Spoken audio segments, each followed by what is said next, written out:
Galera, beleza? Professor Alex aqui de Geografia e vamos para mais uma aula. Hoje nós vamos trabalhar estrutura dos transportes. Vamos falar aí dos modais de transporte que existem aqui no território brasileiro. Bom, então começando falando aí do desenvolvimento das estruturas de transporte. E aí a gente já pega ali no século XIX, final do século XIX e início do século XX, onde a rede de transporte, na verdade, atendia às necessidades de uma economia agrária exportadora, né? E aí vale lembrar que nesse momento a economia brasileira ela era conhecida como economia em ilhas, ilhas econômicas, arquipélagos ilhônicos, né? Ou seja, tinha um sentido completamente desintegrado dentro do território brasileiro. E aí o caráter agrário vem porque os produtos se davam dentro do setor primário e a ideia de exportação também, né? Todos os produtos eles eram voltados para atender o mercado externo. Daí esse sentido de economia agrária exportadora. Bacana? Bom, então a estrutura, né, dos transportes vai começar a se desenvolver com a utilização das ferrovias, né, onde vai ser fundamental para estar interligando as áreas de produção de café com o litoral. Por que o litoral? Porque é onde estavam os portos, né? E aí a gente já começa a entender que as ferrovias, né, ou melhor, o transporte como um todo, vai começar o seu desenvolvimento das suas estruturas ali dentro do ciclo do café. E aí, chegando em 1930, a gente já começa a notar uma transformação no espaço geográfico brasileiro. Por quê? A gente já começa a ter um avanço na industrialização. O Brasil já começa ali com as suas transformações industriais, né? Com a sua arrancada industrial, sobretudo ali dentro do governo de Getúlio Vargas. Tá? E aí isso vai ser fundamental porque novas necessidades vão surgir para o território brasileiro, sobretudo aí no aspecto de integração. E aí ali no governo de JK, a partir da década de 1950, a gente já vai ter uma adoção de um outro modelo de transporte, que é o modelo rodoviarista, né? Logicamente que isso vai se avançar para outros governos, como os governos militares, né? Sobretudo chegando aí na década de 90. E aí por que eu estou dizendo isso? Porque o desenvolvimento das estruturas do modelo rodoviarista vai se avançar muito, né? Primeira coisa que JK vai fazer ali, vai tirar a capital, né, do Rio de Janeiro e vai jogar lá para Brasília, para o interior do país, dentro aí do seu plano fabuloso, que era o plano de metas. Então, para isso, era necessário fazer uma maior integração. E as ferrovias elas já não atendiam mais essa necessidade, né? Na verdade, não se teve investimento nesse tipo de modelo. Tá? E aí optou-se pelo modelo rodoviarista. Então, a partir daí, a gente só vai verificar o maior desenvolvimento da sua estrutura através da criação de importantes rodovias, né? E abertura de estradas também, para cada vez mais ligar o território brasileiro. E aí isso é interessante porque vai romper com aquela visão de economia desintegrada que o Brasil possuía ali no final do século XIX. Bacana? Então, a industrialização brasileira ela vai explicar muito dessa ideia de adoção que a gente tem do modelo rodoviarista. Tá?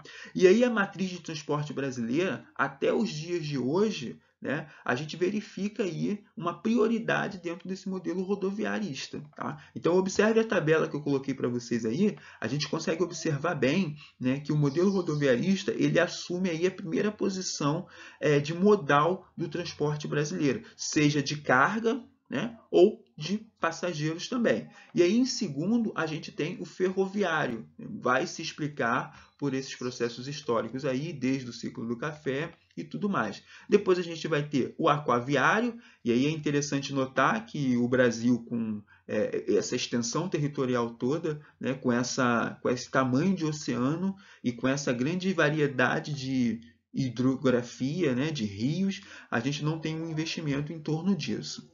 Depois a gente vai ter também os dutoviários e depois a gente vai ter também os aeroviários, com uma menor representatividade dentro do território brasileiro. Bom, aqui nós já temos um mapa, né, que vai mostrar essas estruturas da rede de transporte em todo o território brasileiro. E aí o que eu chamo a atenção para vocês é para vocês analisarem esse mapa, né, saber analisar esse mapa. certamente que vocês estão vendo um monte de linha. Agora, presta atenção, né? Observa o todo desse mapa. Olha onde está a grande concentração dessas linhas, né? Certamente que é na região centro-sul do Brasil. E aí é interessante a gente observar também que ao longo do litoral ali da região nordestina, a gente também consegue ver uma grande concentração fazendo a ligação com a região centro-sul do Brasil, seja pelo meio do Brasil, e aí é importante notar que o meio do Brasil é onde está localizado o Distrito Federal, onde está localizado o centro político administrativo, então a partir daí a gente já tem uma ligação também, e o litoral, né? É notório isso dentro do mapa. Então, galera, quando analisar um mapa, né, presta atenção nisso. Olha aí o acúmulo de rodovias que a gente tem ao longo da região centro-sul, na região nordestina. Observa o contexto por trás disso, né? Ali no centro-oeste, ali no meio desse mapa, a gente tem Brasília. Olha como a gente também tem uma importante ligação aí de rodovias com o interior brasileiro. Legal? Então fica aí a dica para vocês analisarem o mapa do centro-oeste, da estrutura, né, de transporte do território brasileiro. Bom, vamos falar um pouquinho agora aí do transporte ferroviário. A gente pode dividir aí em 4 períodos esse assunto, a começar pelo primeiro, de 1854 a 1940, conhecida aí como Era das Ferrovias. Foi o momento em que o Brasil teve um surto de construção de ferrovias, né? E aí a primeira ferrovia inaugurada no território brasileiro, que ligava ali a região de Petrópolis ao Rio de Janeiro, justamente para poder atender às necessidades do imperador. O imperador tinha uma residência lá, até hoje, né, que é o nosso Museu Imperial, que está lá na cidade de Petrópolis. Então, isso já começa a se verificar a necessidade de maior logística, de maior locomoção pelo território. Além disso, a gente vai ter aí diversas construções de ferrovias sendo feitas por empresas estrangeiras, né, dentro do território brasileiro. E aí é mais interessante anotar que um dos grandes problemas que a gente tem até hoje no que tange ferrovias, né, perpassa por essas construções completamente aleatórias. A gente não tinha um modelo de construção, né? É o que a gente chama de bitola. As bitolas, que são aqueles espaçamentos feitos no trilho, né, elas eram completamente feitas sem normatização. Então isso foi se gerando um grande problema ao longo dos anos. E aí lembrando que nesse momento a gente passava aí pelo ciclo do café, que foi um momento fundamental, né, sobretudo para atender essa logística da produção de café. Então grande parte das ferrovias elas estavam ligadas às regiões produtoras de café até a região portuária que ficava ao longo do litoral. Já no segundo momento, que vai de 1940 a 1960, a gente já começa a ver um crescimento mais lento das ferrovias, né? Isso tudo vai se dar pela ênfase que vai ser dado durante o governo de Juscelino Kubitschek ao rodoviarismo. Logicamente que a gente já começa a falar de uma decadência de ferrovias, uma vez que a gente começa a construir rodovias e não mais ferrovias, né? Todas as ferrovias que a gente tem nesse momento, elas vão ser administradas agora por uma empresa estatal, que é a Rede Ferroviária.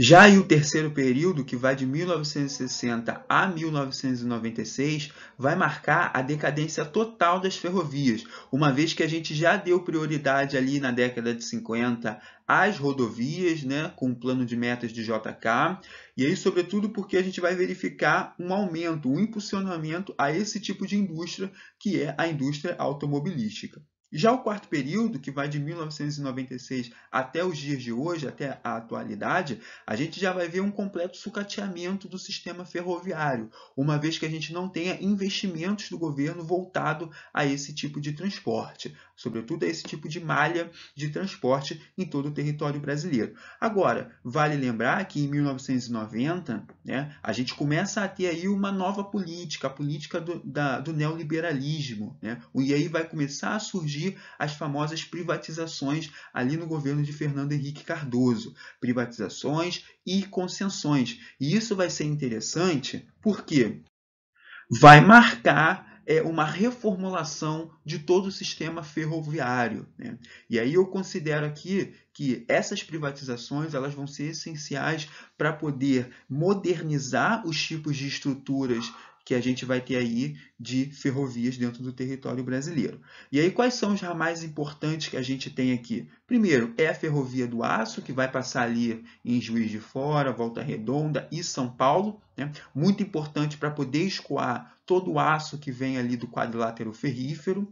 A gente vai ter a Ferrovia Oeste-Leste, que vai ligar ali Cuiabá, Santa Fé do Sul, Uberlândia, Uberaba, muito utilizado no escoamento dos grãos do Centro-Oeste. E aí, logicamente, que a gente está falando de soja. Tá?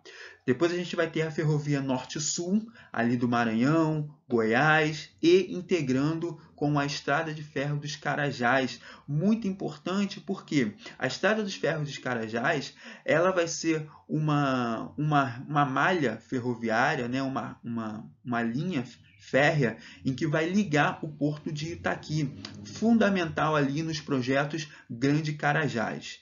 Depois a gente vai ter a Ferroeste, né, que vai ligar ali Guaíra, Cascavel a Guarapuava, Foz do Iguaçu a Cascavel. Né? Fundamental aí também para estar fazendo um certo tipo de escoamento de produtos, sobretudo levando ali para o litoral da região sul do Brasil. Bom, e aí quais são os maiores desafios, né, os problemas que estão relacionados ao transporte ferroviário? Primeiro, é aquela ideia, né, o transporte ferroviário ele vai começar a ser construído sem nenhuma normatização dentro do território brasileiro. Então a gente vai verificar hoje uma grande multiplicidade de bitolas, né? Ou seja, como que vai ser feito essa linha férrea? Isso precisa ser normatizado para não gerar um caos que na verdade é o que a gente já tem hoje. Outro problema encontrado são que os traçados da linha férrea eles são completamente sinuosos. E aí lembrando que uma vez que eles sejam sinuosos, eles vão gastar mais energia, eles vão gastar mais tempo. E isso pode acabar encarecendo aí o custo desse tipo de transporte. Outro processo é a falta de integração. As redes ferroviárias elas não são integradas, elas são completamente ligando ponto A e ponto B. A gente não tem uma integração de modo que facilite a circulação, facilite a logística. Outro problema são os ramais obsoletos. Isso tudo se dá pela falta de investimento. Então, uma vez que a gente não tem um investimento desse tipo de estrutura, a gente não vai encontrar uma modernização. Então, cada vez mais eles vão se tornar obsoletos, consequentemente sucateados. Bom, e aí a gente começa a falar do transporte hidroviário, ou também conhecido como aquaviário, que é aquele transporte realizado pela água. Né? A começar pelo transporte fluvial, que é aquele transporte realizado pela água do rio. E aí no Brasil a gente tem um grande destaque para a região norte, é onde a gente encontra as maiores hidrovias do território brasileiro, com um grande destaque para o rio Amazonas e alguns dos seus afluentes. O outro destaque vai para o rio Paraguai, fundamental aí no transporte de gado, minérios da região do Maciço do Urucum, que é uma região extrativista, e sobretudo também para atender a população ribeirinha. Vale mencionar que a hidrovia Tietê-Paraná ela é fundamental no eixo central de transporte, porque ela vai promover uma aproximação com os países do Mercosul. Né? A hidrovia Tietê-Paraná ela funciona através do sistema de eclusas na hidrelétrica ali de Três Irmãos, no rio Tietê. Além disso, ela é fundamental porque ela vai ligar o rio Tietê com o rio Paraná. Bom, a gente tem também a primeira hidrovia artificial construída no território brasileiro, que vai ligar o rio Jacuí à Lagoa dos Patos, através também de um sistema de eclusa. E aí, para quem não sabe, o sistema de eclusa ele é uma espécie de elevador para as embarcações. Né? E aí, através desse sistema de elevação ou rebaixamento, eu consigo nivelar com a água do próximo corpo hídrico. Tá? Bom, e aí depois a gente vai ter o transporte marítimo. Né? O transporte marítimo ele é fundamental aí num cenário econômico internacional. E aí ele pode ser classificado de duas maneiras. O transporte por cabotagem, que é realizado entre os portos do mesmo país, ou seja, eu saio de um porto lá da região Nordeste, Itaqui, e vou até um porto da região Sudeste, o porto do Rio de Janeiro. né? Então, a cabotagem ela só é feita dentro de um mesmo país, dentro dos portos do mesmo país. Já o transporte internacional, ele é feito de portos de um país para outro país. Então, galera, cuidado para não confundir. Quando surgir esses termos, transporte marítimo internacional, você já sabe que está falando aí de um transporte de um porto de um país para o outro. Por exemplo, sai do porto do Rio de Janeiro, no Brasil, e vai para o porto de Roterdã, na Holanda. Legal? Então, toma muito cuidado com isso. Já a cabotagem é realizada entre portos do mesmo país. Legal? Então, vamos lá. Bom, em 2002 foi criada a Agência Nacional de Transporte Aquaviários, a famosa ANTAQ. Ela é fundamental para promover o incentivo a esse tipo de transporte, sobretudo aí na criação de políticas públicas.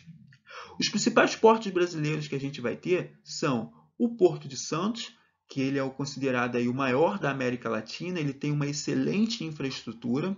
O Porto de Itajaí, ele é o segundo porto em movimentação de cargas dentro do território brasileiro, e aí leva um grande destaque aí para os frangos congelados, sobretudo na exportação. Depois a gente tem o Porto do Rio de Janeiro, que está ali na Baía de Guanabara. Ele é essencial aí para o escoamento, né, de produtos como os eletrônicos, escoamentos automobilísticos, escoamentos ali de produtos siderúrgicos e petroquímicos também. Depois a gente tem o Porto de Itaguaí, ou também conhecido como Porto de Sepiatiba, né? É um dos maiores portos mais movimentados que a gente tem da América Latina. Ele é fundamental. Depois a gente vai ter o Porto de Vitória. Ele é um dos maiores e mais importantes portos que a gente tem do Brasil. Depois a gente tem o Porto de Paranaguá, que está lá na região sul, lá no Paraná. Ele é o maior porto que vai escoar mercadorias em a granel da América Latina. Logicamente, aí que a gente está falando da soja.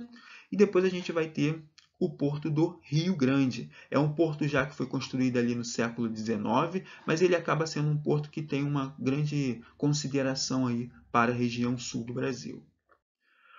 Bom, dentro dos transportes hidroviários, a gente vai ter também o transporte lacustre, que é um tipo de transporte realizado dentro de lagoas. E aí a gente tem que destacar a Lagoa dos Patos, que é a maior dentro do território brasileiro.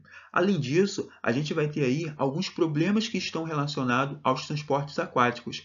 E aí tem que levar em consideração que o Brasil ele é um país que apresenta dimensões continentais. Ele tem um dos maiores litorais do mundo. Apesar disso, ele vai enfrentar problemas como possuir uma costa rasa, retilínea e aberta, ou seja, o fato de ser rasa não permite embarcações de grande porte. Além disso, a ideia de ser retilínea e aberto dificulta uma maior integração entre os municípios, né? Entre os municípios e cidades aí ao longo do litoral.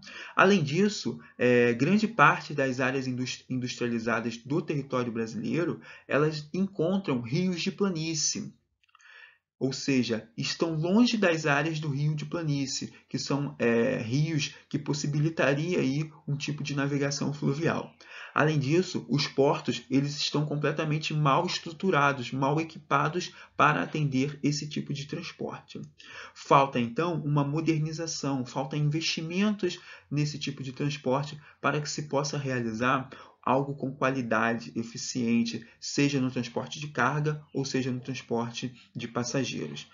Outra coisa importante, e aí talvez seja um dos maiores problemas para justificar a falta de modernização, seria ali a pressão dos grupos ligados ao setor rodoviário. Ou seja, né, os grandes grupos empresariais eles exercem uma grande pressão para não ter incentivos, políticas que incentivem esse tipo de transporte, porque senão estaria concorrendo com o rodoviarismo, com o modelo rodoviarista. E aí, certamente, o transporte aquaviário ele seria muito mais eficiente do que o transporte rodoviarista. E aí estaria entrando numa competição.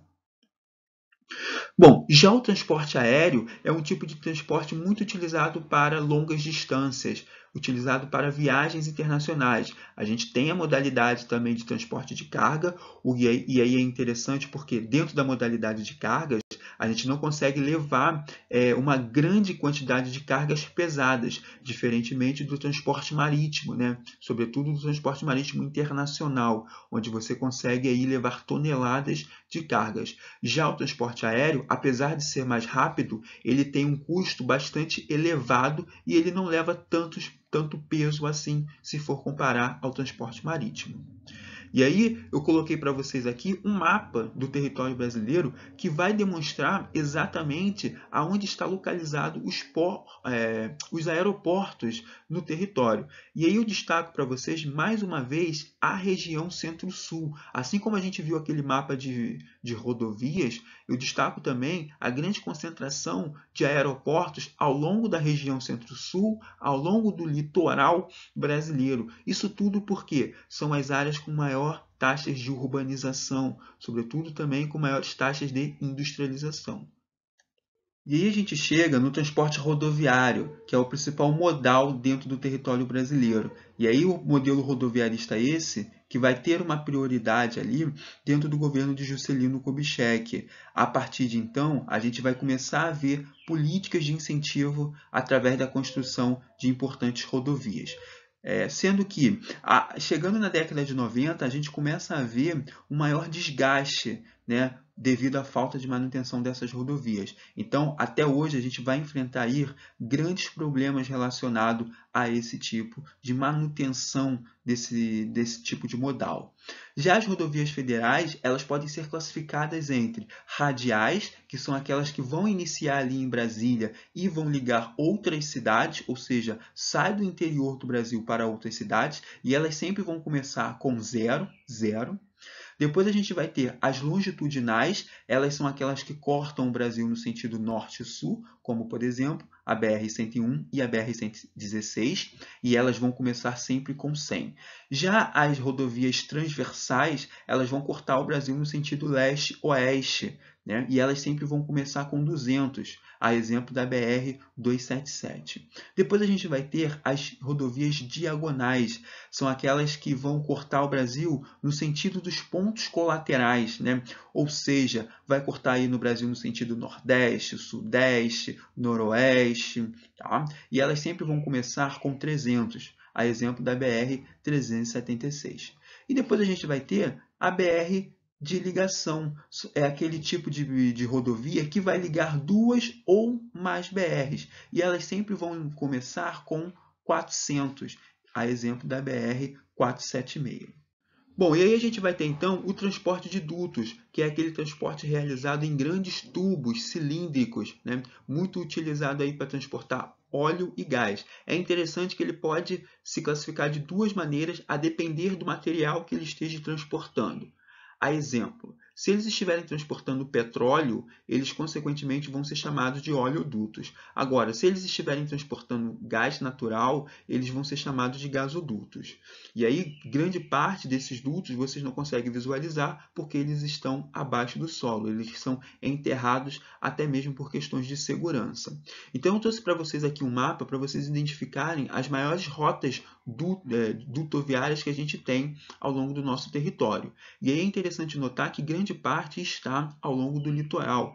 Claro que não é à toa, né? Isso tudo vai se explicar pela proximidade da matéria-prima do petróleo e gás natural, que está, grande parte do petróleo e do gás natural brasileiro se encontra ao longo do mar, dentro do oceano. Legal? Além disso, a gente vai ter também lá na região do Amazonas, lá na região norte, né? A gente vai verificar ali também um trecho em operação de dutos. Isso vai se explicar pela extração de petróleo e gás natural que a gente encontra também naquela região. Tá? Outro fato importante que vocês precisam estar atentos é um importante acordo feito entre Brasil e Bolívia, né, para trazer o gás natural para o Brasil. Então, o Brasil ele importa, né, grande parte aí do gás natural que ele utiliza dentro do território brasileiro através desse acordo. E aí, se vocês observarem, né, o trecho em verde é exatamente esse trajeto aí de gasoduto que o Brasil utiliza da Bolívia. Bom, galera, por hoje é só. Obrigado pela atenção de vocês. Qualquer dúvida vocês me mandem. Um abraço e até a próxima.